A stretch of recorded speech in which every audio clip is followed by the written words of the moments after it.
Dear students, in this video on magnetic effects of current, we will study magnetic materials and their properties and hysteresis.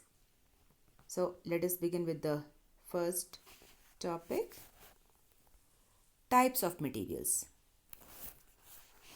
We have three types of substances: diamagnetic substances, paramagnetic substances and ferromagnetic substances.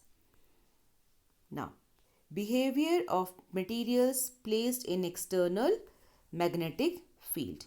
So, if we have magnetic field B and a material is placed inside it, any bar magnet, any bar of any material, then some magnetic field is produced inside it, right?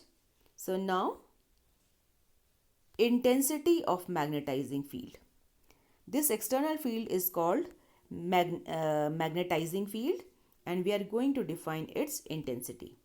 Now just imagine that this bar is placed inside a solenoid carrying current I.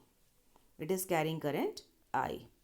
Then magnetic field inside the solenoid is given by mu naught Ni, and we define this intensity such that this is equal to mu naught H.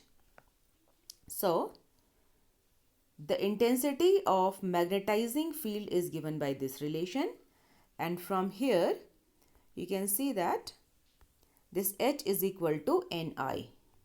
Magnitude of H is Ni, and it is along the direction of the magnetic field. And if you look at it, its SI unit, then see I is ampere current and N is number of turns per unit length. So it becomes per meter.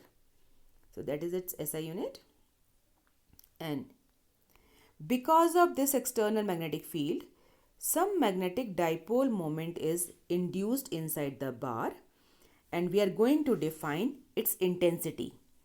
It is called intensity of magnetization, represented by vector M, and it is the magnetic dipole moment induced per unit volume.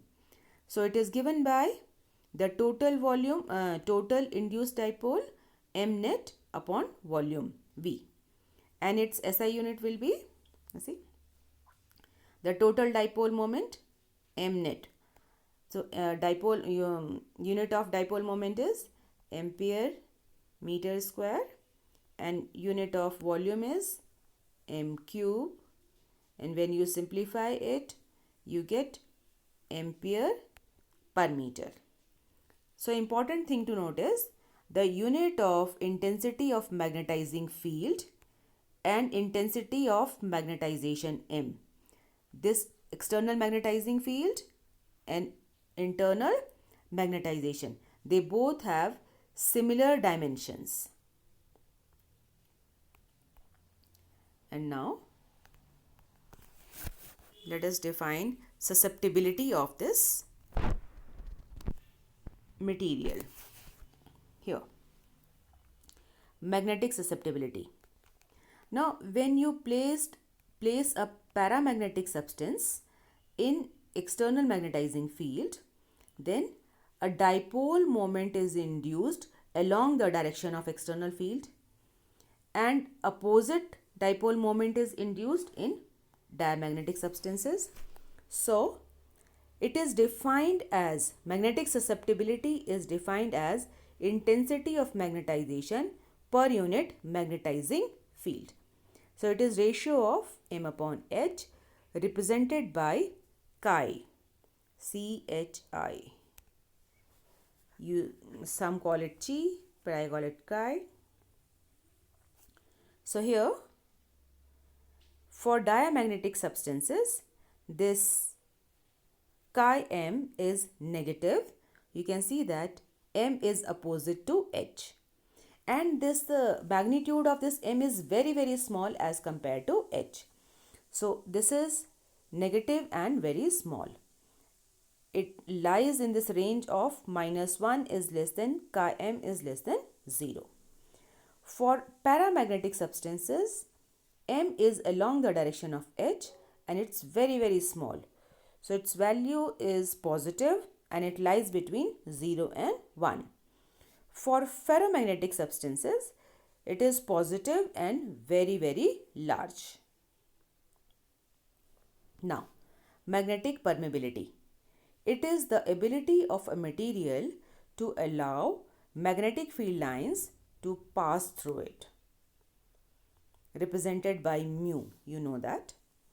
And now, relative magnetic permeability. If you divide the permeability of material by the permeability of free space, then you get relative magnetic permeability. And for diamagnetic substance, here you have just seen the external field is H and M is opposite to it. So net magnetic field inside will be lesser than outside. So this permeability is less than 1 and positive. Positive because this M is much smaller than H. So the difference will be along the direction of the magnetic field only. So mu r for diamagnetic substances less than 1, positive. For paramagnetic substances, the induced dipole moment is along the same direction only. So the dipole moment in the magnetic field inside the paramagnetic substance will be along the direction of external field only, slightly more than this. So for paramagnetic substance, mu r is greater than 1, positive and very small. For ferromagnetic, mu r is much larger than 1, very large, positive. And now comes comparison of diamagnetic, paramagnetic and ferromagnetic substances. So these questions are asked in examination, their comparisons. So let us begin with the first point. Diamagnetic substance. These substances are feebly or weakly repelled by a magnetic field. For example, copper, gold, silver, mercury, all the ornamental metals. For paramagnetic substance, these substances are feebly or weakly attracted by magnetic field, like aluminum, chromium, alkali metals, oxygen at STP. Ferromagnetic substances, these substances are strongly attracted by magnetic field, like iron, cobalt, nickel, gadolinium. Their behavior in external magnetic field. So, when placed in an external magnetizing field, a very weak opposing magnetic field is induced in it. We have just discussed it. Let's see it once again.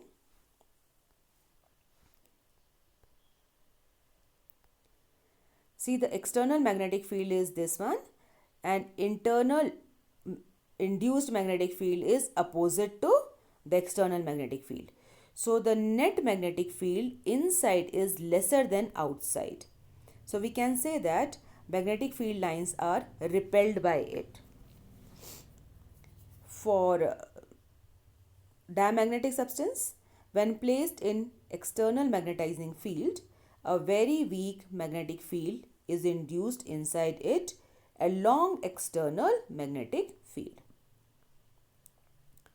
So if you have a paramagnetic bar, then a small magnetic field is induced inside it along the direction of external field.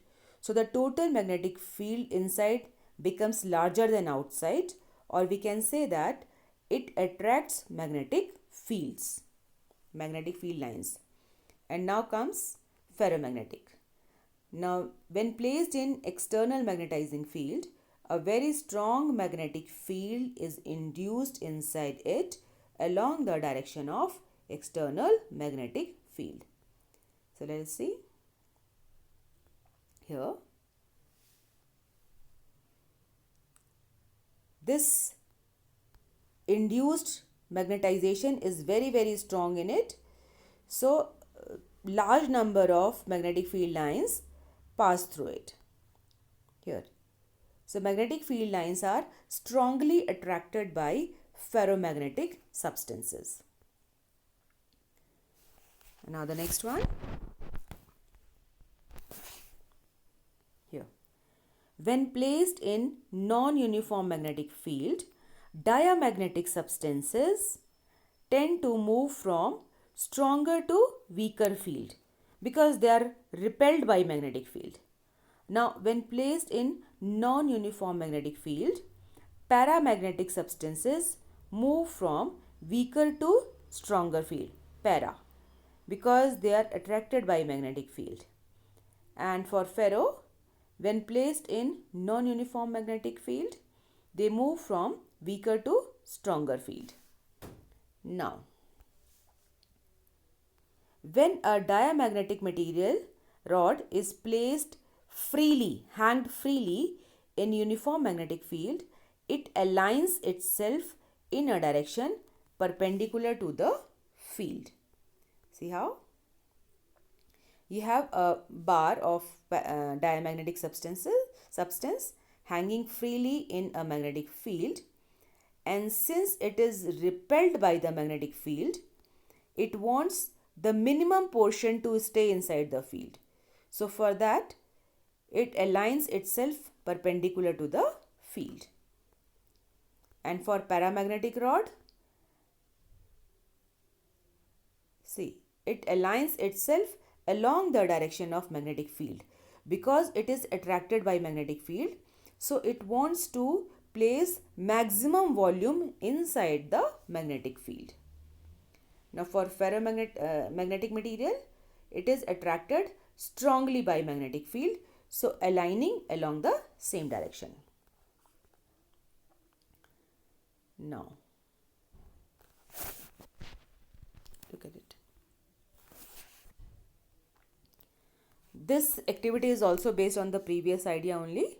When a dia liquid is taken in a watch glass like this one, see, and it is placed between two magnets, say this place, so you have a strong magnetic field here.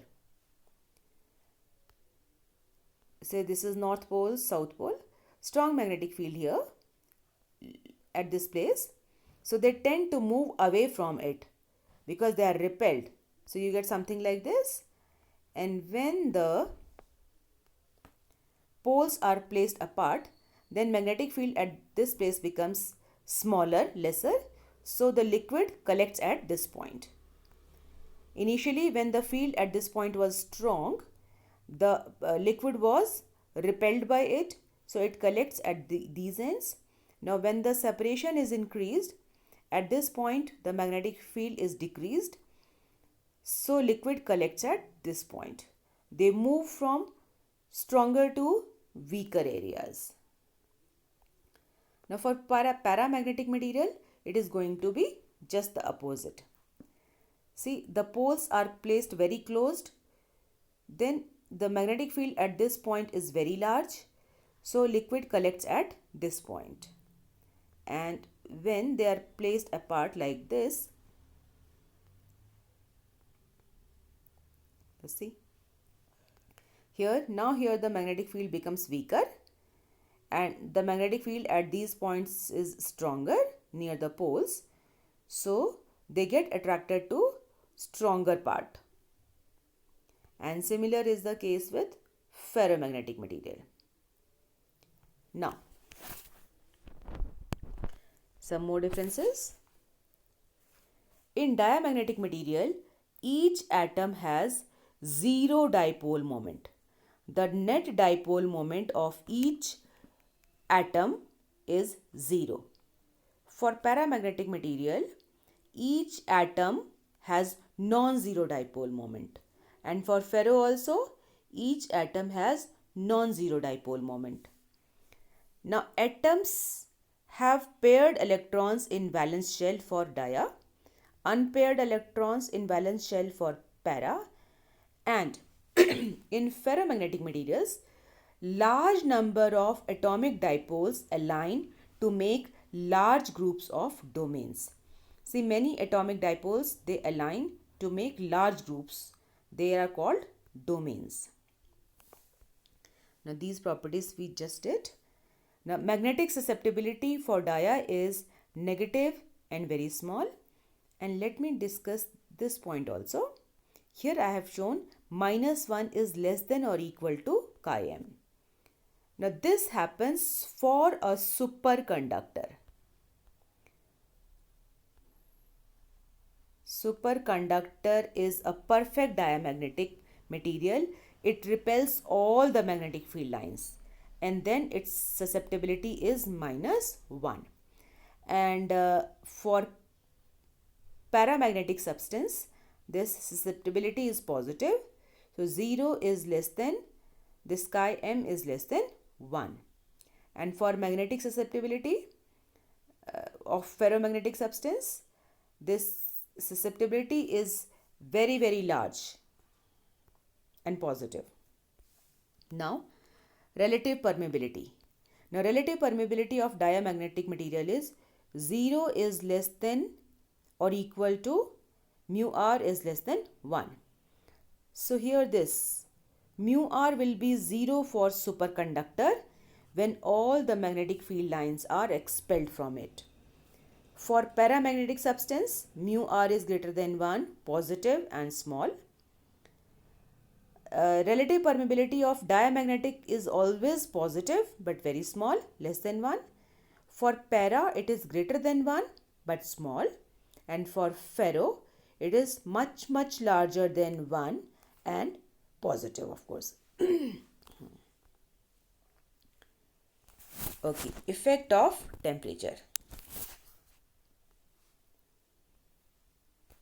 Now, diamagnetic materials are not affected by change in temperature because they do not have, each atom does not have a net dipole moment, so they are not affected by change in temperature. For paramagnetic material, they lose their magnetic properties with increase in temperature.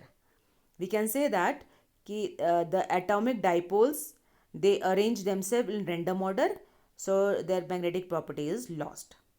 For ferromagnetic materials, they also lose their magnetic property, ferromagnetic property, and they behave like paramagnetic material. That means their magnetic properties decreases and they start behaving like paramagnetic material. And the temperature at which a ferromagnetic material becomes a paramagnetic material is called Curie point or Curie's temperature. And the law which governs this behavior is called Curie's law.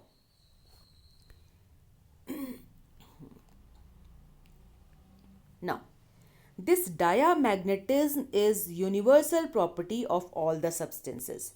So, all the substances are essentially diamagnetic in nature. That means they all have opposite induced. See, if any material, if placed in external magnetic field, it has diamagnetic material properties. This paramagnetism is superimposed over it. This ferromagnetism is superimposed it. But at absolute zero temperature, all the materials become diamagnetic. So diamagnetism is universal property, and paramagnetism and ferromagnetism is superimposed on it. So now let us come to Curie's law. The magnetic susceptibility of a paramagnetic material varies inversely with the absolute temperature. That means with increase in temperature, the magnetic susceptibility decreases. And it's very clear that if you have a bar and you have all the magnetic dipoles aligned along external field, and when its temperature is increased, all these dipoles will get disorganized due to thermal agitation. So their paramagnetism will decrease. So you can look at this graph, this variation, and it is meant for paramagnetic substances. For diamagnetism, there will be no change. For diamagnetism, we can literally draw like this. There is no effect of current here. No effect of temperature here. Some examples. The Curie temperature for iron is about 1000 Kelvin. For cobalt, it is about 1400 Kelvin. And for nickel, it is about 600 Kelvin. So at Curie's temperature, these ferromagnetic material will start behaving like a paramagnetic material. Now, domain theory of ferromagnetic material. See, when a paramagnetic material or a diamagnetic material is removed from magnetic field, see, if you have a paramagnetic material or a diamagnetic material removed from magnetic field, they lose their magnetic properties. But ferromagnetic materials retain their magnetic properties. And this happens because they make huge groups of dipoles aligned along the same direction. As you can see, if we have this magnetic field B and a ferromagnetic bar is placed here, then all the dipoles are aligned in this group. We can have many groups. See here, all the dipoles are aligned along this direction. Here they all are aligned like this. They are aligned like this. The alignment is random, but the groups are very large, and these groups are called domains. Domains can be as big as of the order of micrometer to millimeter, and they can 10 to the power 10 up to 10 to the power 10 atoms nearly. So you can imagine their size. Now, once they are placed in an external field, then the dipoles which are along the same direction, those domains will grow, and the others one will tend to rotate and align themselves along the direction of external magnetizing field. So after some time, see, the ones which are along the same direction, they are same. The ones which are little different, they also tend to align along the same direction only. You can see. And so this becomes strongly magnetized along the direction of external field. And when this external field is removed, then also the magnetic property is retained by the material. So this is domain theory. You see, strong magnetization. I have already discussed, but let us have a look at it.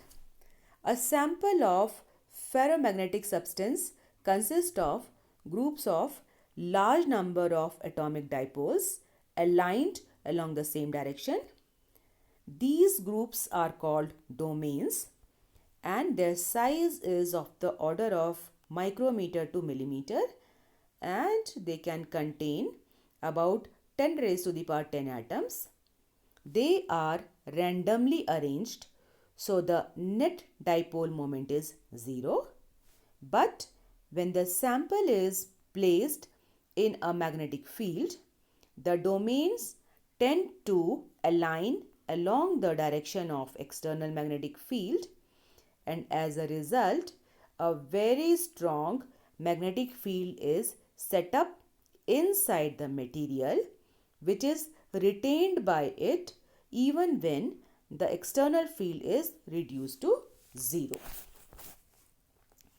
So I hope you understand this. And now, relation between relative permeability and susceptibility.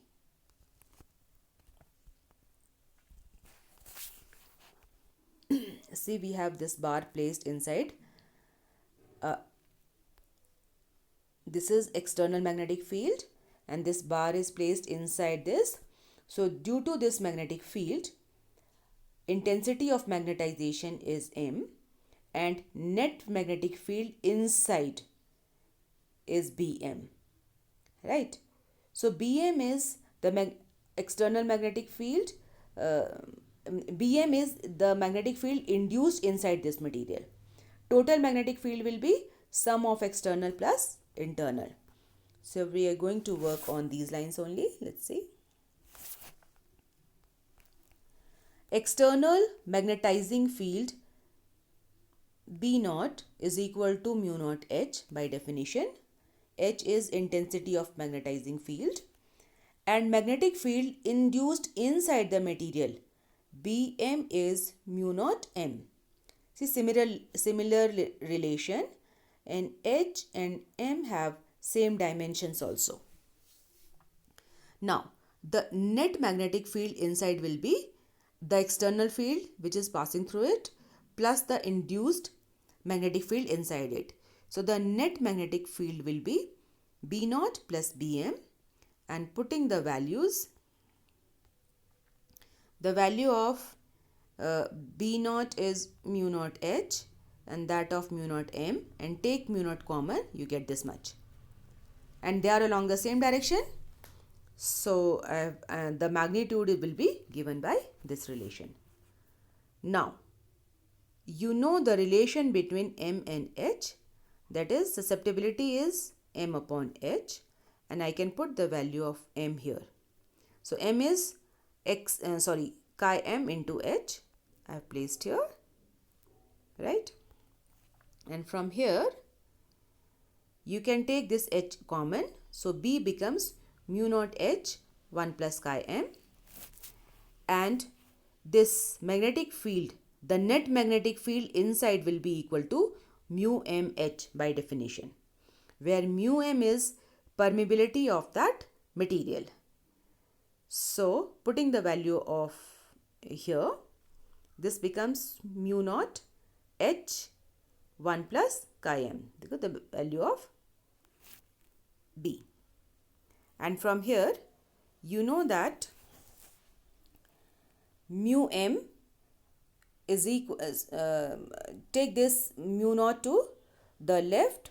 So, this mu M is equal to mu naught into 1 plus chi M, H is cancelled both sides, and take this mu to the left side, you get mu M upon mu naught, and mu M upon mu naught is mu R. So, you are left with 1 plus chi M here, right? And now, the final relation here. So, let's look at this one.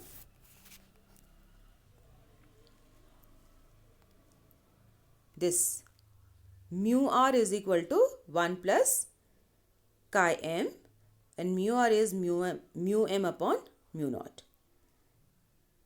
So, the final relation is this one, mu R is equal to 1 plus chi M. That is the relation between relative permeability and susceptibility. Okay. So, now hysteresis loop or magnetization curve. Now, supposing we have a magnetic material and we want to find out relation between external magnetizing field and internal induced magnetization. So, if we have this bar placed inside a solenoid like this, right, and a current is passed through it, and it is, see, magnetic field will be produced inside the solenoid. So, because of this magnetic field, some magnetization will be induced inside this material. And so, what happens? We are talking about ferromagnetic material only. So, what happens? As the external magnetizing field increases, as the current increases, the induced magnetic field will also increase. So, look at it here. We have shown external magnetizing field H here and induced field here.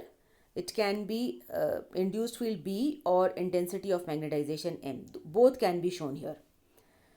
So, as this one is increasing, you can see that the induced magnetic field is also increasing till it reaches a saturation point. ठीक है? When this becomes constant, that means you are increasing the current, external field is increasing, but induced magnetic field is not increasing. It becomes constant. So that state is saturation state. Now, if we start decreasing the external magnetizing field, then what happens? As the external field starts decreasing, the magnetic field will also decrease. And see what happens. It is decreasing, and at this point, the external magnetic field has become 0. That means the current in the solenoid is 0. But the magnetic field induced inside the material, the ferromagnetic bar, is this much. That means it has retained some magnetism inside it, and that magnetic field is called retentivity, or that magnetization is called retentivity. Okay. So now if we change the direction of current, if the direction of current is reversed, what will happen? Now the magnetic field will be reversed, but the the bar has magnetic field along this direction, and an external magnetic field is reversed. So what will happen? The dipoles will also start changing their direction in the opposite direction. So on changing the direction of external field in opposite direction, the magnetic field retained inside will go on decreasing till it becomes 0. Now, the value of external field, opposite external field, at which the magnetization in the material becomes 0 is called coercivity. So, this external magnetization is called coercivity. And on further increasing the magnetic field in opposite direction, this magnetization will increase in opposite direction. That means now the sample will get opposite magnetization only along the direction of this magnetic field, and it will reach its saturation point in opposite direction. So see, reaching saturation, and then at this point again you change the direction of the magnetizing field, and it will follow a different path till it closes the loop. So one thing to note here is that the magnetization in the material is following the external magnetic field. See, when magnetic field is increasing, this is also increasing. When it is decreasing, then internal magnetic field is also decreasing, H and B. But it is first this one becomes 0, and after some time this one becomes 0. So the induced magnetic field is lagging behind the external magnetic field, और we can say that कि external field आगे है और internal induced field जो है उसके पीछे है. This is called lagging behind, or this is called hysteresis. So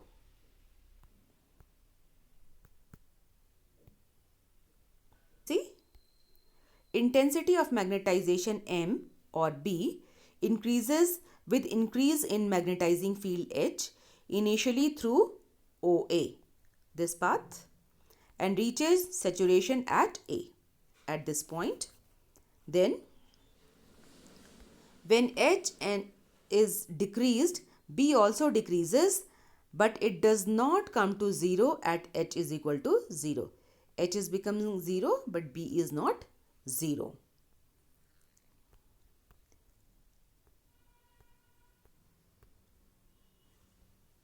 The residual magnetism set up in material is called retentivity. To bring this B to 0, H is reversed, which is OC, I have shown you. It is called coercivity. Okay.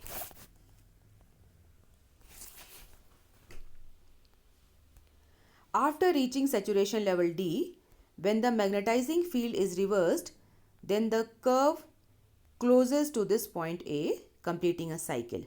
This closed loop is called hysteresis loop.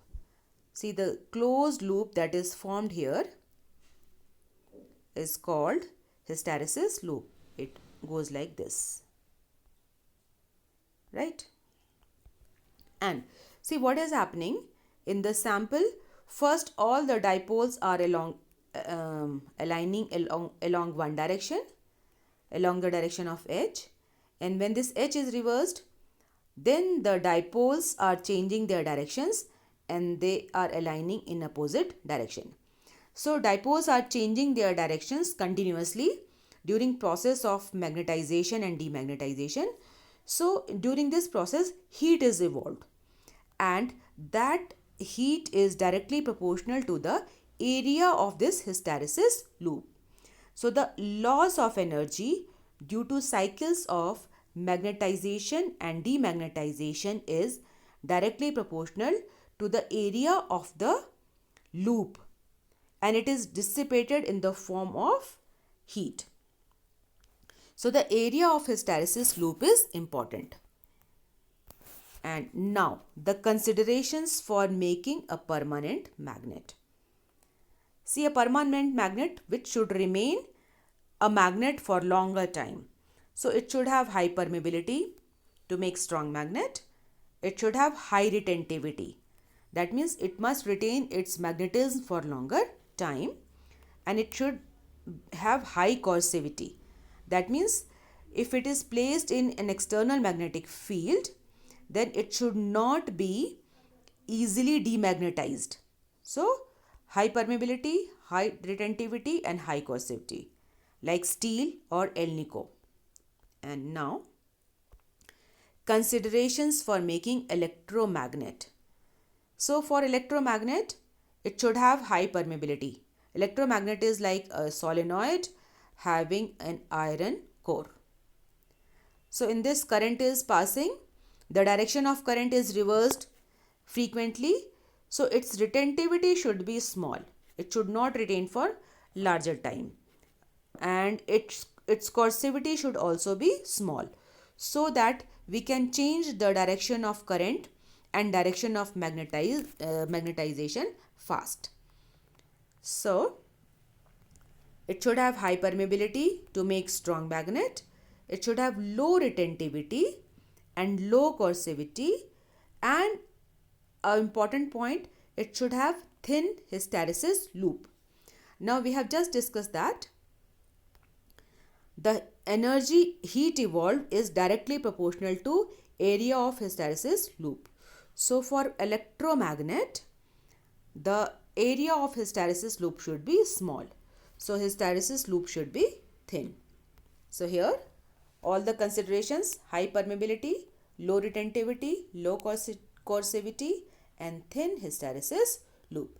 And most suitable material for it is soft iron. So we make cores of soft iron. So with this, I come to the end of this unit. Thank you for watching.